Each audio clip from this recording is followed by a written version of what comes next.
ನಮಸ್ತೆ ಎಲ್ಲರಿಗೂ. Lucky life ಟಿಪ್ಸ್ಗೆ ನಿಮಗೆಲ್ಲರಿಗೂ ಸ್ವಾಗತ.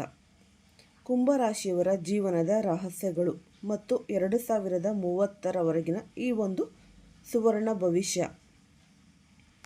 ಇಂದಿನ ಈ ಒಂದು ವಿಶೇಷ ಕಾರ್ಯಕ್ರಮಕ್ಕೆ ನಿಮ್ಮೆಲ್ಲರಿಗೂ ಆತ್ಮೀಯ ಸ್ವಾಗತ. ಜೀವನ ಎನ್ನುವುದು ಒಂದು ದೊಡ್ಡ ಸಮರ. ನಾವು ಪ್ರತಿದಿನವೂ ಒಳಗಿನಿಂದ ಎಷ್ಟೋ ಹೋರಾಟಗಳನ್ನು ಮಾಡ್ತೇವೆ, ಎಷ್ಟೋ ನೋವುಗಳನ್ನು ನುಂಗಿರುತ್ತೇವೆ. ಆದರೆ ಜಗತ್ತಿಗೆ ನಾವು ಪಡುತ್ತಿರುವ ಪಾಡು ಕಾಣುವುದಿಲ್ಲ. ಅವರಿಗೆ ಕೇವಲ ನಮ್ಮ ಗೆಲುವು ಮಾತ್ರ ಕಾಣಿಸುತ್ತೆ. ನೆನಪಿರಲಿ, ನಿಜವಾದ ವಿಜಯ ಎನ್ನುವುದು ಸದ್ದಿಲ್ಲದೆ ಸಾಧಿಸಲ್ಪಡುವುದು. ನಿಮ್ಮ ಒಳಗಿನ ಹೋರಾಟವನ್ನು ಯಾರಿಗೂ ವಿವರಿಸುತ್ತಾ ಕೂರಬೇಡಿ. ಬದಲಾಗಿ ನಿಮ್ಮ ಸಾಧನೆಯ ಮೂಲಕ ಅವರಿಗೆ ಉತ್ತರವನ್ನು ನೀಡಿ. ಇಂದು ನಾನು ವಿಶೇಷವಾಗಿ ಕುಂಭರಾಶಿಯ ಬಗ್ಗೆ ಮಾತನಾಡಲಿದ್ದೇನೆ. ಕಳೆದ ಕೆಲವು ಸಮಯದಿಂದ ಅನೇಕರು ಒಂದು ಪ್ರಶ್ನೆಯನ್ನು ಪದೇ ಪದೇ ಕೇಳುತ್ತಿದ್ದಾರೆ. ನಮ್ಮ ಜನ್ಮ ಕುಂಭರಾಶಿಯಲ್ಲೇ ಏಕೆ ಆಯಿತು? ನಮ್ಮ ಜೀವನದಲ್ಲಿ ಇಷ್ಟೊಂದು ಏರಿಳಿತಗಳು ಏಕೆ? ಇಂದು ನಾನು ಕುಂಭರಾಶಿಯ ಜೀವನದ ಈ ಕಹಿ ಸತ್ಯಗಳು, ನಿಮ್ಮ ರಾಶಿಯ ವಿಶೇಷತೆಗಳು ಮತ್ತು ಈ ಮುಂಬರುವ 2030ರವರೆಗೆ ನಿಮ್ಮ ಜೀವನದಲ್ಲಿ ಎಂತಹ ದೊಡ್ಡ ಬದಲಾವಣೆಗಳು ಸಂಭವಿಸಲಿವೆ ಎಂಬುದನ್ನು ವಿವರವಾಗಿ ನೋಡೋಣ. ಈ ಜ್ಯೋತಿಷ್ಯ ಶಾಸ್ತ್ರದ 12 ರಾಶಿಗಳಲ್ಲಿ 11ನೆಯ ರಾಶಿಯೇ ಕುಂಭರಾಶಿ. ಈ ರಾಶಿಯ ಅಧಿಪತಿ ಶನಿದೇವ. ಶನಿ ಎಂದರೆ ಕರ್ಮಫಲದಾತ, ಅಂದರೆ ನೀವು ಮಾಡುವ ಪ್ರತಿಯೊಂದು ಕೆಲಸಕ್ಕೂ ನ್ಯಾಯಯುತವಾದ ಫಲವನ್ನು ನೀಡುವನು. ಈ ರಾಶಿಯು ವಾಯುತತ್ವವನ್ನು ಹೊಂದಿದ್ದರೂ ಇದು ಒಂದು ಸ್ಥಿರ ರಾಶಿಯಾಗಿದೆ. ಅಂದರೆ ಗಾಳಿಯಂತೆ ವೇಗವಾಗಿ ಯೋಚಿಸುವ ಶಕ್ತಿ ಮತ್ತು ಬೆಟ್ಟದಂತೆ ಗಟ್ಟಿಯಾಗಿ ನಿಲ್ಲುವ ಗುಣ ಎರಡೂ ಕೂಡ ನಿಮ್ಮಲ್ಲಿದೆ. ಕುಂಭರಾಶಿಯವರ ದೊಡ್ಡ ಶಕ್ತಿ ಎಂದರೆ ಅವರ ಶಾಂತತೆ. ಆದರೆ ನೆನಪಿಡಿ, ಇವರು ಎಷ್ಟೋ ಒಂದು ಶಾಂತವೋ ಅವರಿಗೆ ಕೋಪ ಬಂದಾಗ ಅಷ್ಟೇ ಭೀಕರ. ಒಮ್ಮೆ ಇವರ ತಾಳ್ಮೆ ಕೆಟ್ಟರೆ ಇವರು ಮುಂದೆ ಹಿಂದೆ ಯಾವುದನ್ನು ಯೋಚಿಸೋದೇ ಇಲ್ಲ. ಇವರು ತುಂಬ ಹಠವಾದಿಗಳು ಮತ್ತು ಜಿದ್ದಿನ ಸ್ವಭಾವದವರು. ಆದರೆ ಇವರ ಒಳಗಡೆ ಒಂದು ಮೃದುವಾದ ಹೃದಯವಿರುತ್ತೆ. ಯಾರಾದರೂ ಕಷ್ಟದಲ್ಲಿದ್ದಾರೆ ಎಂದರೆ ಇವರು ತಮ್ಮ ನೋವನ್ನು ಮರೆತು ಅವರಿಗೆ ಸಹಾಯ ಮಾಡಲು ಮುಂದಾಗುತ್ತಾರೆ. ಇವರು ಅತ್ಯಂತ ಭಾವಜೀವಿಗಳು. ಯಾವುದೇ ಕೆಲಸವನ್ನು ಮಾಡುವಾಗ ಆರಂಭದಲ್ಲಿ ಸ್ವಲ್ಪ ಆಲಸ್ಯ ಅಥವಾ ನಿಧಾನಗತಿ ಇವರಲ್ಲಿ ಕಂಡುಬರುತ್ತೆ. ಆದರೆ ಒಮ್ಮೆ ಕಾರ್ಯಪ್ರವೃತ್ತರಾದರೆ ಗುರಿ ಮುಟ್ಟುವವರೆಗೂ ಇವರು ವಿಶ್ರಮಿಸುವುದಿಲ್ಲ. ಇವರು ಬಹುಮುಖ ಪ್ರತಿಭೆಯುಳ್ಳವರು ಮತ್ತು ಹೊಸ ವಿಷಯಗಳನ್ನು ಕಲಿಯುವಲ್ಲಿ ಸದಾ ಆಸಕ್ತರು. ಕುಂಭರಾಶಿಯವರ ಜೀವನದಲ್ಲಿ ಒಂದು ನಿರ್ದಿಷ್ಟ ವಯಸ್ಸಿನಲ್ಲಿ ದೊಡ್ಡ ತಿರುವು ಬರುತ್ತೆ. ನಿಮ್ಮ ರಾಶಿಯ ಪ್ರಕಾರ 29 ವರ್ಷ ದಾಟಿದ ನಂತರ ನಿಮ್ಮ ಭಾಗ್ಯೋದಯ ಆರಂಭವಾಗುತ್ತೆ.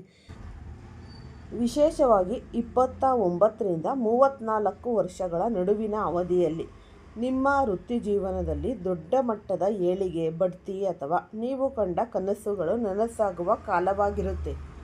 ಇನ್ನು ಸಂಬಂಧಗಳ ವಿಷಯಕ್ಕೆ ಬಂದರೆ, ಕುಂಭರಾಶಿಯವರಿಗೆ ಕೆಲವು ನಿರ್ದಿಷ್ಟ ರಾಶಿಯವರ ಜೊತೆಗಿನ ಬಾಂಧವ್ಯ ಅತ್ಯಂತ ಅದ್ಭುತವಾಗಿರುತ್ತೆ. ವೃಷಭ, ಮಿಥುನ, ಕನ್ಯಾ, ತುಲಾ ಮತ್ತು ಈ ಮಕರ ರಾಶಿಯ ವ್ಯಕ್ತಿಗಳು ನಿಮ್ಮ ಜೀವನದಲ್ಲಿದ್ದರೆ ಅಥವಾ ನಿಮ್ಮ ಸ್ನೇಹ ವಲಯದಲ್ಲಿ ಇದ್ದರೆ ಅವರನ್ನು ಎಂದಿಗೂ ಕೈಬಿಡಬೇಡಿ. ಇವರು ನಿಮಗೆ ಜೀವನದ ಕಷ್ಟಕಾಲದಲ್ಲಿ ಬೆನ್ನೆಲುಬಾಗಿ ನಿಲ್ಲುತ್ತಾರೆ ಮತ್ತು ನಿಮ್ಮ ಬೆಳವಣಿಗೆಗೆ ಪೂರಕವಾಗಿರುತ್ತಾರೆ. ಈಗ ನಾವು ಪ್ರಮುಖವಾಗಿ ಮುಂದಿನ 4-5 ವರ್ಷಗಳ ಬಗ್ಗೆ ಚರ್ಚಿಸೋಣ. ಶನಿ, ರಾಹು, ಕೇತು ಮತ್ತು ಈ ಬೃಹಸ್ಪತಿ, ಗುರು, ಈ 4 ಗ್ರಹಗಳು ದೀರ್ಘಕಾಲದವರೆಗೆ ಒಂದೇ ಮನೆಯಲ್ಲಿ ಇರುವುದರಿಂದ ಜೀವನದ ಮೇಲೆ ದೊಡ್ಡ ಪ್ರಭಾವ ಬೀರುತ್ತೆ. ಪ್ರಸ್ತುತ ಶನಿದೇವನು ನಿಮ್ಮ ರಾಶಿಯ ಮೇಲೆ ಪ್ರಭಾವ ಬೀರುತ್ತಿದ್ದಾನೆ ಮತ್ತು ಶನಿ ಸಾಡೆಸಾತಿಯು ನಡೆಯುತ್ತಿದೆ. ಈ ಕಳೆದ 1 ವರ್ಷದಿಂದ ನೀವು ಕೆಲವು ದೈಹಿಕ ಸಮಸ್ಯೆಗಳನ್ನು ಅನುಭವಿಸಿರಬಹುದು. ಉದಾಹರಣೆಗೆ, ಒಂದು ಹಲ್ಲು ನೋವು ಆಗಿರ್ಬೋದು, ಅಥವಾ ಈ ಒಂದು ಕುತ್ತಿಗೆ ಅಥವಾ ಭುಜದ ನೋವು, ಇಲ್ಲವೇ ಜೀರ್ಣಕ್ರಿಯೆಗೆ ಸಂಬಂಧಿಸಿದ ತೊಂದರೆಗಳು ನಿಮ್ಮನ್ನು ಕಾಡಿರಬಹುದು. ಇದು ಶನಿದೇವನು 2ನೇ ಮನೆಯಲ್ಲಿ ಸಂಚರಿಸುತ್ತಿರುವ ಪರಿಣಾಮ. ಮುಂಬರುವ ದಿನಗಳಲ್ಲಿ ನೀವು ನಿಮ್ಮ ಆರೋಗ್ಯದ ಬಗ್ಗೆ, ವಿಶೇಷವಾಗಿ ಈ ಒಂದು ಆಹಾರ ಕ್ರಮದ ಬಗ್ಗೆ ಹೆಚ್ಚಿನ ಜಾಗ್ರತೆ ವಹಿಸಬೇಕಾಗಿದೆ. ಈ ಯೋಗ ಅಥವಾ ವ್ಯಾಯಾಮ ಮಾಡುವಾಗ ದೇಹಕ್ಕೆ ಹೆಚ್ಚಿನ ಒತ್ತಡ ಬೀಳದಂತೆ ನೋಡಿಕೊಳ್ಳಿ. ಆದರೆ ಒಂದು ಸಂತೋಷದ ಸುದ್ದಿ, ಉದ್ಯೋಗದಲ್ಲಿ ಬದಲಾವಣೆ ಅಥವಾ ಬಡ್ತಿಗಾಗಿ ಕಾಯುತ್ತಿದ್ದವರಿಗೆ ಜೂನ್ 2026ರಿಂದ ಸಮಯವು ಪೂರಕವಾಗಿದೆ. ಈ 2026ರ ಜೂನ್ ನಂತರ ಗುರುಗ್ರಹದ ಶುಭ ದೃಷ್ಟಿಯಿಂದ ನಿಮ್ಮ ವೃತ್ತಿ ಜೀವನದಲ್ಲಿ ಈ ಹೊಸ ಉತ್ಸಾಹ ಕಂಡುಬರಲಿದೆ. ಮಾರ್ಕೆಟಿಂಗ್, ಸಮಾಲೋಚನೆ, ಈ ಒಂದು ಮಾತುಗಾರಿಕೆಗೆ ಸಂಬಂಧಿಸಿದ ಕ್ಷೇತ್ರದಲ್ಲಿ ಇರುವವರಿಗೆ ಅತ್ಯಂತ ಲಾಭದಾಯಕದ ಸಮಯ ಅಂತಲೇ ನಾವು ಅನ್ನಬಹುದು. ಈ ಕುಂಭರಾಶಿಯವರಿಗೆ 2027ರಿಂದ 28 ಅವಧಿಯು ಈ ವಿದೇಶ ಪ್ರಯಾಣದ ದೃಷ್ಟಿಯಿಂದ ಅತ್ಯಂತ ಬಲವಾಗಿದೆ. ರಾಹು ಗ್ರಹವು 12ನೇ ಮನೆಗೆ ಪ್ರವೇಶಿಸಿದಾಗ ವಿದೇಶಕ್ಕೆ ಹೋಗುವ ಹಾದಿ ಸುಗಮವಾಗುತ್ತೆ. ನೀವು ವಿದೇಶಕ್ಕೆ ಹೋಗದಿದ್ದರೂ ಸಹ ವಿದೇಶಿ ಕಂಪನಿಗಳ ಜೊತೆ ಕೆಲಸ ಮಾಡುವ ಅಥವಾ ಅಂತಾರಾಷ್ಟ್ರೀಯ ಮಟ್ಟದಲ್ಲಿ ಆದಾಯ ಗಳಿಸುವ ಅವಕಾಶಗಳು ನಿಮ್ಮನ್ನು ಹುಡುಕಿಕೊಂಡು ಬರಲಿವೆ. ಹಳೆಯ ವಸ್ತುಗಳ ವ್ಯಾಪಾರ ಅಥವಾ ಈ ಒಂದು ನದಿ, ಕೆರೆಗಳ ಹತ್ತಿರ ಪ್ರದೇಶದಲ್ಲಿ ನಿಮ್ಮ ಕೆಲಸಕ್ಕೆ ಹೆಚ್ಚಿನ ಪ್ರಾಶಸ್ತ್ಯ ಸಿಗುತ್ತೆ. ಈ 2028ರ ಮಧ್ಯಭಾಗದಿಂದ 29ರವರೆಗೆ ರಾಹು 11ನೇ ಮನೆಯಲ್ಲಿ ಇರಲಿದ್ದಾನೆ. ಈ ಅವಧಿಯು ನಿಮ್ಮ ಆರ್ಥಿಕ ಜೀವನದ ಈ ಒಂದು ಬಂಪರ್ ಸಮಯ ಅಂತಲೇ ನಾವು ಹೇಳಬಹುದು. ಈ ಶೇರ್ ಮಾರ್ಕೆಟಿಂಗು ಆಗಿರಬಹುದು ಅಥವಾ ಈ ಟ್ರೇಡಿಂಗು ಅಥವಾ ಯಾವುದೇ ರೀತಿಯ ಹೂಡಿಕೆಗಳಲ್ಲಿ ನೀವು ದೊಡ್ಡ ಮಟ್ಟದ ಲಾಭವನ್ನು ನಿರೀಕ್ಷಿಸಬಹುದು. ಈ ಸಮಯದಲ್ಲಿ ನೀವು ಸಮಾಜದಲ್ಲಿ ಗೌರವ ಮತ್ತು ಉನ್ನತ ಸ್ಥಾನಮಾನವನ್ನು ಪಡಿತೀರ. ಈ ಒಬ್ಬ ಸಾಮಾನ್ಯ ವ್ಯಕ್ತಿಯಿಂದ ಜನಪ್ರಿಯ ವ್ಯಕ್ತಿಯಾಗಿ ಬದಲಾಗುವ ಎಲ್ಲ ಸಾಧ್ಯತೆಗಳು ಈ ಅವಧಿಯಲ್ಲಿ ನಿಮಗೆ ಸೃಷ್ಟಿಯಾಗುತ್ತೆ. ಕುಟುಂಬದ ದೃಷ್ಟಿಯಿಂದ ನೋಡಿದರೆ, ವಿವಾಹಿತ ಈ ಕುಂಭರಾಶಿಯವರು ಮಕ್ಕಳ ಬಗ್ಗೆ ಯೋಜನೆ ಹಾಕುತ್ತಿದ್ದರೆ 2026 ಮತ್ತು 27ರ ಅವಧಿಯು ಅತ್ಯಂತ ಶುಭಕರವಾಗಿದೆ.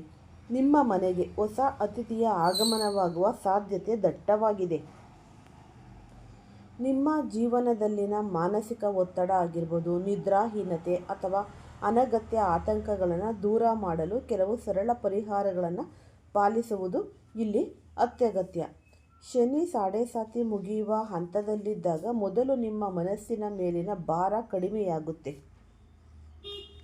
ಪ್ರತಿದಿನ ತಪ್ಪದೆ ಶನಿದೇವನ ಬೀಜ ಮಂತ್ರವನ್ನು 108 ಬಾರಿ ಪಠಿಸಿ. ಇದು ನಿಮ್ಮ ಕರ್ಮಗಳನ್ನು ಶುದ್ಧೀಕರಿಸುತ್ತೆ. ಹನುಮಾನ್ ಚಾಲೀಸವನ್ನು ಓದುವುದರಿಂದ ನಿಮಗೆ ಶನಿದೇವನ ಕ್ರೂರ ದೃಷ್ಟಿಯಿಂದ ಈ ರಕ್ಷಣೆ ಸಿಗುತ್ತೆ ಮತ್ತು ಆತ್ಮವಿಶ್ವಾಸ ಹೆಚ್ಚುತ್ತೆ.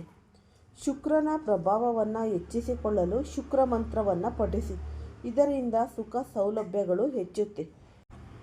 ಪ್ರತಿದಿನ ಸೂರ್ಯೋದಯದ ಸಮಯದಲ್ಲಿ ತಾಮ್ರದ ಲೋಟದಿಂದ ಸೂರ್ಯದೇವರಿಗೆ ಆರ್ಘ್ಯವನ್ನು ಅರ್ಪಿಸಿ. ಇದು ನಿಮ್ಮ ಆರೋಗ್ಯ ಮತ್ತು ಸಾಮಾಜಿಕ ಪ್ರತಿಷ್ಠೆಯನ್ನು ಹೆಚ್ಚಿಸುತ್ತೆ. ಕುಂಭರಾಶಿಯವರೇ, 2030ರವರೆಗಿನ ಹಾದಿಯು ನಿಮಗೆ ಕೇವಲ ಹೋರಾಟ ಮಾತ್ರವಲ್ಲ, ದೊಡ್ಡ ಮಟ್ಟದ ಗೆಲುವನ್ನು ನೀಡಲು ಕಾಯುತ್ತಿದೆ. ಈಗಿರುವ ಸಣ್ಣ ಪುಟ್ಟ ಅಡೆತಡೆಗಳಿಗೆ ಹೆದರಬೇಡಿ. ಶ್ರದ್ಧೆಯಿಂದ ಕೆಲಸ ಮಾಡಿ. ಶನಿದೇವನ ಕೃಪೆ ನಿಮ್ಮ ಮೇಲೆ ಸದಾ ಇರುತ್ತೆ. ಇತ್ತೀಚಿನ ದಿನಗಳಲ್ಲಿ ನೀವು ವಿಪರೀತ ಒಂದು ಮಾನಸಿಕ ಒತ್ತಡ ಅನುಭವಿಸಿದ್ದೀರ. ಯಾವುದೋ ಒಂದು ಅಜ್ಞಾತ ಭಯ ಅಥವಾ ಈ ಗೊಂದಲ ನಿಮ್ಮನ್ನು ಕಾಡುತ್ತಿದೆ. ಈ ಸರಿಯಾದ ದಾರಿ ಯಾವುದು, ಮುಂದೇನು ಮಾಡಬೇಕು ಎಂಬ ಪ್ರಶ್ನೆಗಳು ಉತ್ತರ ಸಿಗದೆ ನೀವು ತುಂಬಾ ಕಂಗಾಲಾಗಿದ್ದೀರ. ಸಮಾಜದಲ್ಲಿ ಅಥವಾ ನಿಮ್ಮ ಹತ್ತಿರದವರಿಂದ ನಿಮಗೆ ಸಿಗಬೇಕಾದ ಗೌರವ ಸಿಗ್ತಿಲ್ಲ ಎಂಬ ನೋವು ನಿಮ್ಮನ್ನು ತುಂಬಾ ಕಾಡುತ್ತಿದೆ. ಈ ಕಳೆದ 1 ವರ್ಷದಿಂದ ನಿಮ್ಮ ಪರಿಸ್ಥಿತಿ ಹೇಗಿದೆ ಎಂದರೆ ಪಂಜರದಲ್ಲಿ ಸಿಲುಕಿದ ಹಕ್ಕಿಯಂತೆ ನೀವು ಒದ್ದಾಡುತ್ತಿದ್ದೀರಿ. ಹಾರಬೇಕೆಂಬ ಆಸೆ ಇದೆ, ಸಾಧಿಸಬೇಕೆಂಬ ಹಠವಿದೆ, ಆದರೆ ಯಾವುದೋ ಒಂದು ಅದೃಶ್ಯ ಶಕ್ತಿ ನಿಮ್ಮನ್ನು ಕಟ್ಟಿಹಾಕಿದೆ. ನೀವು ಎಷ್ಟೇ ಪ್ರಯತ್ನಿಸಿದರೂ ಫಲಿತಾಂಶ ಶೂನ್ಯ. ಆದರೆ ನೆನಪಿಡಿ, ಗ್ರಹಗತಿಗಳ ಬದಲಾವಣೆಯು ಮನುಷ್ಯನ ಮಿದುಳಿನ ಮೇಲೆ ಪ್ರಭಾವ ಬೀರುತ್ತೆ ಮತ್ತು ಆ ಪ್ರಭಾವವೇ ನಮ್ಮ ಕರ್ಮಕ್ಕೆ ದಾರಿಯಾಗುತ್ತೆ. ಈಗ ನೀವು ನನಗಾಗಿ ನಾನು ಬದುಕಬೇಕು ಎಂಬ ನಿರ್ಧಾರಕ್ಕೆ ಬಂದಿದ್ದೀರಿ. ಈ ಸ್ವಾರ್ಥವಲ್ಲ, ಇದು ಆತ್ಮಗೌರವದ ಮೊದಲ ಹೆಜ್ಜೆ. ನಿಮ್ಮ ಜೀವನದಲ್ಲಿ ಒಂದು ಕ್ರಾಂತಿಕಾರಿ ಬದಲಾವಣೆಯನ್ನು ತರಲಿದೆ. ಈ ಜ್ಯೋತಿಷ್ಯ ಶಾಸ್ತ್ರದ ಪ್ರಕಾರ ಕೇತುವು ಈ ಮಘ ನಕ್ಷತ್ರಕ್ಕೆ ಪ್ರವೇಶಿಸಿದ್ದಾನೆ. ಕೇತು ಎಂದರೆ ಕೇವಲ ಗ್ರಹವಲ್ಲ, ಅವನು ನಮ್ಮ ಪೂರ್ವ ಜನ್ಮದ ಕರ್ಮಗಳ ಮತ್ತು ಆಧ್ಯಾತ್ಮಿಕ ಜ್ಞಾನದ ಒಂದು ಕಾರಕ. ಈ ಮಘ ನಕ್ಷತ್ರವು ರಾಜವಂಶಕ್ಕೆ ಮತ್ತು ಅಧಿಕಾರಕ್ಕೆ ಸಂಬಂಧಿಸಿದ್ದು. ಈ ಬದಲಾವಣೆಯು ನಿಮ್ಮ ಮನಸ್ಸಿನಲ್ಲಿ ಒಂದು ಹೊಸ ಕಿಚ್ಚನ್ನು ಹಚ್ಚಲಿದೆ. ನಾನು ಯಾರು? ಈ ಭೂಮಿಯ ಮೇಲೆ ನನ್ನ ಜನ್ಮದ ಉದ್ದೇಶವೇನು? ನಾನು ಯಾಕೆ ಇತರರ ಅಧೀನದಲ್ಲಿ ಇರಬೇಕು ಎಂಬ ಪ್ರಶ್ನೆಗಳು ನಿಮ್ಮನ್ನು ಕಾಡಲಿವೆ. ಈ ಕೇತುವು ನಿಮ್ಮನ್ನು ರಾಜನಂತೆ ಬದುಕಲು ಪ್ರೇರೇಪಿಸುತ್ತಾನೆ. ನೀವು ಅಧಿಕಾರದ ಸಿಂಹಾಸನವನ್ನು ಬಯಸುತ್ತೀರಿ ಮತ್ತು ಅದನ್ನು ಪಡೆಯಲು ಈ ಬೇಕಾದ ಮಾನಸಿಕ ಸಿದ್ಧತೆಯನ್ನು ಮಾಡಿಕೊಳ್ತೀರಾ. ಇದುವರೆಗೆ ನೀವು ನೇರ ನಡೆಯ ವ್ಯಕ್ತಿಯಾಗಿದ್ದೀರಿ. ಮನಸ್ಸಿನಲ್ಲಿ ಇರುವುದನ್ನು ನೇರವಾಗಿ ಹೇಳಿಬಿಡುತ್ತೀರಾ. ಇದರಿಂದಾಗಿ ಅನೇಕರು ನಿಮ್ಮನ್ನು ತಪ್ಪಾಗಿ ಅರ್ಥೈಸಿಕೊಳ್ತಾರೆ ಅಥವಾ ನಿಮಗೆ ಶತ್ರುಗಳು ಆಗಿದ್ದಾರೆ. ಆದರೆ ಇನ್ನು ಮುಂದೆ ನೀವು ಶಾಂತವಾಗುತ್ತೀರಿ. ನಿಮ್ಮ ಮಾತಿನಲ್ಲಿ ಒಂದು ರೀತಿಯ ಈ ಒಂದು ಗಾಂಭೀರ್ಯ ಮತ್ತು ಈ ಒಂದು ಶಾಲೀನತೆ ಬರಲಿದೆ. ನೀವು ಹೆಚ್ಚು ಚಾಲಾಕಿ ಮತ್ತು ಪ್ರಬುದ್ಧರಾಗಿ ವರ್ತಿಸಲು ಪ್ರಾರಂಭಿಸುತ್ತೀರಿ. ಯಾರ ಮುಂದೆ ಎಷ್ಟು ಮಾತನಾಡಬೇಕು ಎಂಬ ಕಲೆ ನಿಮಗೆ ಸಿದ್ಧಿಸಲಿದೆ. ನಿಮ್ಮ ಶಿಸ್ತು ಮತ್ತು ಸಮಯದ ಪ್ರಜ್ಞೆ ಹೆಚ್ಚಾಗುತ್ತೆ. ಶನಿದೇವನ ಪ್ರಭಾವದಿಂದ ಉಂಟಾಗುತ್ತಿದ್ದ ಅಡೆತಡೆಗಳು ಈ ಕೇತುವಿನ ದೃಷ್ಟಿಯಿಂದಾಗಿ ಕಡಿಮೆಯಾಗುತ್ತೆ. ನಿಮ್ಮ ಜೀವನದಲ್ಲಿ ಅಶಿಸ್ತು ಮಾಯವಾಗಿ ಒಂದು ಕ್ರಮಬದ್ಧವಾದ ಜೀವನ ಶೈಲಿ ರೂಪುಗೊಳ್ಳುತ್ತಿದೆ. ನಿಮ್ಮ ಜೀವನದಲ್ಲಿ ಈಗ ಈ ಕಸ ತೆಗೆಯುವ ಪ್ರತಿಕ್ರಿಯೆ ಆರಂಭವಾಗಿದೆ. ನಿಮ್ಮ ಉದ್ವೇಗಕ್ಕೆ, ಆದಾಯಕ್ಕೆ ಅಥವಾ ನಿಮ್ಮ ವೈಯಕ್ತಿಕ ಬೆಳವಣಿಗೆಗೆ ಅಡ್ಡಿಯಾಗುವ ಯಾವುದೇ ಸಂಬಂಧವಿರಲಿ, ಅದನ್ನು ನೀವು ಕತ್ತರಿಸಿ ಹಾಕಲಿದ್ದೀರಿ. ಅದು ಸ್ನೇಹವಾಗಿರಲಿ, ಸಂಬಂಧಿಕವಾಗಿರಲಿ ಅಥವಾ ವೈವಾಹಿಕ ಜೀವನವೇ ಇರಲಿ. ಎಲ್ಲಿ ಗೌರವವಿಲ್ಲವೋ ಅಲ್ಲಿ ನೀವು ಇರಲು ಬಯಸೋದೇ ಇಲ್ಲ. ಈ ಕಳೆದ 5 ವರ್ಷಗಳಿಂದ ನೀವು ಅನುಭವಿಸಿದ ನೋವು ಅಷ್ಟಿಷ್ಟಲ್ಲ, ಅವಮಾನ ಸಾಕು. ಅನೇಕರು ನಿಮ್ಮನ್ನು ಬಳಸಿಕೊಂಡು ನಿಮ್ಮ ಬೆನ್ನಿಗೆ ಚೂರಿ ಹಾಕಿದ್ದಾರೆ. ಆದರೆ ಈಗ ನೀವು ಆ ಪಂಜರವನ್ನು ಒಡೆದು ಹೊರಬರುತ್ತಿದ್ದೀರಿ. ಸಂಬಂಧಗಳಿಗಿಂತ ಹೆಚ್ಚಾಗಿ ನಿಮ್ಮ ಸ್ವಂತ ಅಸ್ತಿತ್ವಕ್ಕೆ ನೀವು ಬೆಲೆ ನೀಡುತ್ತೀರಿ. ನೀವು ಯಾರಿಗೂ ಸಾಬೀತುಪಡಿಸುವ ಅಗತ್ಯವಿಲ್ಲ ಎಂದು ನಿಮಗೆ ಅರಿವಾಗಿದೆ. ನಿಮ್ಮ ದಾರಿಯಲ್ಲಿ ಅಡ್ಡ ಬರುವವರನ್ನು ನೀವು ನಿರ್ದಾಕ್ಷಿಣ್ಯವಾಗಿ ದೂರ ಮಾಡ್ತೀರಾ. ಆರ್ಥಿಕವಾಗಿ ನಿಮಗೆ ಇದು ಅದೃಷ್ಟದ ಕಾಲ ಅಂತಲೇ ಅನ್ನಬಹುದು. ಇದುವರೆಗೆ ಮುಚ್ಚಿಹೋಗಿದ್ದ ಆದಾಯದ ದಾರಿಗಳು ಈಗ ತೆರೆಯಲಿವೆ. ಹಳೆಯ ಹೂಡಿಕೆಗಳಿಂದ ಲಾಭ ಬರಬಹುದು ಅಥವಾ ಹೊಸ ಉದ್ಯೋಗದ ಅವಕಾಶಗಳು ನಿಮ್ಮನ್ನು ಹುಡುಕಿಕೊಂಡು ಬರಲಿವೆ. ಹಳೆಯ ಕಂಪನಿಗಳಿಂದ ನಿಮಗೆ ಮತ್ತೆ ಆಹ್ವಾನ ಬರಬಹುದು.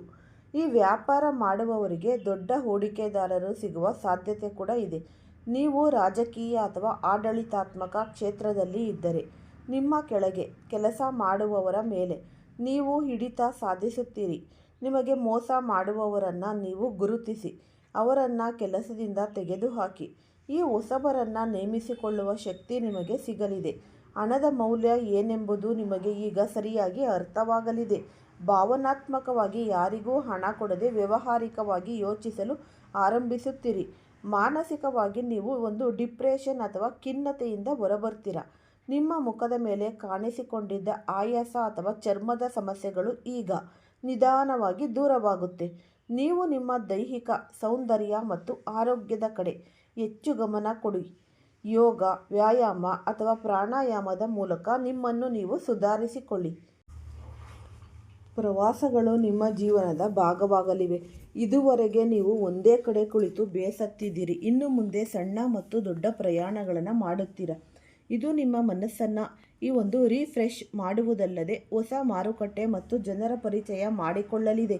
ನಿಮ್ಮನ್ನು ನೀವು ಜಗತ್ತಿನ ಮುಂದೆ ಹೇಗೆ ಈ ಒಂದು ಪ್ರೆಸೆಂಟ್ ಮಾಡಬೇಕು ಎಂಬ ಜಾಣ್ಮೆ ನಿಮಗೆ ಸಿದ್ಧಿಸಲಿದೆ. ಕೇತುವು ಸಪ್ತಮ ಭಾವದಲ್ಲಿ ಇರುವುದರಿಂದ ನಿಮ್ಮ ಆತ್ಮ ಜಾಗೃತವಾಗುತ್ತೆ. ಹಳೆಯ ತಪ್ಪುಗಳ ಬಗ್ಗೆ ಇದ್ದ ಪಶ್ಚಾತ್ತಾಪ ನಿಮ್ಮ ಮನಸ್ಸಿನಿಂದ ದೂರವಾಗುತ್ತೆ. ನಾನು ಮಾಡಿದ್ದು ಸರಿ ಇದೆ ಎಂಬ ದೃಢ ವಿಶ್ವಾಸ ನಿಮ್ಮಲ್ಲಿ ಮೂಡುತ್ತೆ. ನೀವು ಒಂಟಿಯಾಗಿ ಬದುಕಲು ಅಥವಾ ಒಂಟಿಯಾಗಿ ಹೋರಾಡಲು ಕಲಿಯುತ್ತೀರಿ. ಯಾರೋ ಬಂದು ನನಗೆ ಸಹಾಯ ಮಾಡ್ತಾರೆ ಎಂಬ ನಿರೀಕ್ಷೆಯನ್ನು ಬಿಡುತ್ತೀರಿ. ನೀವು ನಿಮ್ಮದೇ ಆದ ಒಂದು ಸಾಮ್ರಾಜ್ಯವನ್ನು ಕಟ್ಟಲು ಹೊರಡುತ್ತೀರಿ. ಅದು ಸಣ್ಣ ಉದ್ಯೋಗವಿರಲಿ ಅಥವಾ ದೊಡ್ಡ ಉದ್ಯಮವಿರಲಿ, ಅಲ್ಲಿ ನೀವೇ ರಾಜನಾಗುತ್ತೀರಿ. ಇತರರ ನಿಯಮಗಳಿಗೆ ತಲೆಬಾಗುವ ಬದಲು ನಿಮ್ಮದೇ ಆದ ನಿಯಮಗಳನ್ನು ರೂಪಿಸಿಕೊಳ್ತೀರಾ. ನಿಮ್ಮ ಬಳಿ ಈ ಒಂದು ಬೆಳ್ಳಿಯ ಪಾತ್ರೆ ಅಥವಾ ಲೋಟವಿದ್ದರೆ ಅದರಲ್ಲಿ ನೀರನ್ನು ತುಂಬಿಸಿ ಶಿವಲಿಂಗಕ್ಕೆ ಅಭಿಷೇಕವನ್ನು ಮಾಡಿ. ಶಿವನ ಆಶೀರ್ವಾದವು ನಿಮ್ಮ ಎಲ್ಲ ವಿಘ್ನಗಳನ್ನು ನಿವಾರಿಸುತ್ತೆ. ಪ್ರತಿದಿನ ಬೆಳಿಗ್ಗೆ ಅಥವಾ ಸಂಜೆ ಓಂ ನಮೋ ಭಗವತೆ ವಾಸುದೇವಾಯ ಎಂಬ ಮಂತ್ರವನ್ನು ಕನಿಷ್ಠ 108 ಬಾರಿ ಜಪಿಸಿ. ಇದು ನಿಮ್ಮ ಮನಸ್ಸಿಗೆ ಸ್ಥಿರತೆಯನ್ನು ನೀಡುತ್ತೆ. ಸೋಮವಾರದ ದಿನದಂದು ಶಿವನ ದೇವಸ್ಥಾನಕ್ಕೆ ಭೇಟಿ ನೀಡಿ ತೆಂಗಿನಕಾಯಿಯನ್ನು ಅರ್ಪಿಸಿ. ಹೀಗೆ ಸತತವಾಗಿ 21 ಸೋಮವಾರಗಳ ಕಾಲ ಮಾಡುವುದರಿಂದ ನಿಮ್ಮ ಜೀವನದಲ್ಲಿನ ಅಡೆತಡೆಗಳು ಶಾಶ್ವತವಾಗಿ ದೂರವಾಗುತ್ತೆ. ಸಾಧ್ಯವಾದರೆ ಯಾವಾಗಲೂ ಬೆಳ್ಳಿಯ ಯಾವುದಾದರೂ ಒಂದು ವಸ್ತುವನ್ನು, ಉಂಗುರ ಅಥವಾ ಈ ಒಂದು ಚೈನು, ಇದನ್ನು ನೀವು ಧರಿಸಿ. ಮುಂಬರುವ ಈ ಒಂದು ದಿನಗಳಲ್ಲಿ ಸಮಯವು ನೀವು ಹಿಂದೆಂದೂ ಕಂಡಿರದ ಬದಲಾವಣೆಯನ್ನು ತರುತ್ತೆ. ನೀವು ಹಿಂದೆ ಯಾರಿಗೂ ಬಗ್ಗದ, ಯಾರಿಗೂ ಹೆದರದ ವ್ಯಕ್ತಿಯಾಗಿ ರೂಪಾಂತರಗೊಳ್ಳಲಿದ್ದೀರಿ. ಜಗತ್ತು ನಿಮ್ಮನ್ನು ನೋಡಿ ಅಚ್ಚರಿ ಪಡಲಿದೆ. ಹಳೆಯ ಸಂಬಂಧಗಳು ಮುರಿದು ಬಿದ್ದರೂ ಚಿಂತಿಸಬೇಡಿ, ಏಕೆಂದರೆ ಭವಿಷ್ಯದಲ್ಲಿ ಉತ್ತಮವಾದದ್ದು ನಿಮಗಾಗಿ ಕಾದಿದೆ. ನಿಮ್ಮ ಶೌರ್ಯ, ಜಾಣ್ಮೆ ಮತ್ತು ಆತ್ಮವಿಶ್ವಾಸವೇ ನಿಮ್ಮ ಆಸ್ತಿ. ಜೀವನದಲ್ಲಿ ಒಮ್ಮೆ ಪಂಜರದಿಂದ ಹೊರಹಾಕಿದ ಹಕ್ಕಿ ಮತ್ತೆ ಮರಳಿ ಬರಬಾರದು. ಸ್ವತಂತ್ರವಾಗಿ ಹಾರಾಡಿ ನಿಮ್ಮ ಗುರಿಯನ್ನು ನೀವು ತಲುಪಿ. ಈ ಉಪಯುಕ್ತವಾದ ಮಾಹಿತಿ ಇಷ್ಟ ಆಗಿದ್ದಲ್ಲಿ ಲೈಕ್ ಮಾಡಿ ಮತ್ತು ಶೇರ್ ಮಾಡಿ. ಹೊಸದಾಗಿ ಯಾರಾದರೂ ನೋಡ್ತಾ ಇದ್ದರೆ ಅವರು ಕೂಡ ಈ ಚಾನಲ್ಗೆ ಸಬ್ಸ್ಕ್ರೈಬ್ ಮಾಡಿಕೊಳ್ಳಿ. ಎಲ್ಲರಿಗೂ ಸಹ ಧನ್ಯವಾದಗಳು.